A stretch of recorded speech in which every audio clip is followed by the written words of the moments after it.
আমাদের যাওয়ার পর মা বলিলেন, কি হয়েছে?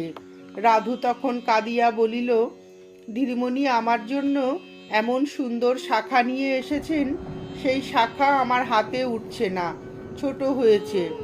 অমনি মা বলিলেন, তোদের যা কথা, বৌমা শাখা এনেছে, সে শাখাও লাগবে না, শাখা নিয়ে আমার কাছেই আগে আসতে হয়, আয় তো দেখি কেমন লাগে না। এই বলিয়া মা 5 মিনিটের মধ্যেই রাধুর হাতে ওই শাখা পরিয়ে দিলেন। আমরা সকলে আশ্চর্য হইয়া গেলাম। রাধু চোখে জল লইয়াই হাসিয়া ফেলিল। মা বলিলেন, সুন্দর শাখা পড়েছ, ঠাকুরকে প্রণাম করো, আমাকে প্রণাম করো ও বৌমাকে প্রণাম করো। তিনি ওই কথা বলিতেই আমার বুক দূর দূর করিতে লাগিল। ভাবিতে লাগিলাম, আমার বাড়িঘর কোথায়, আমি কোন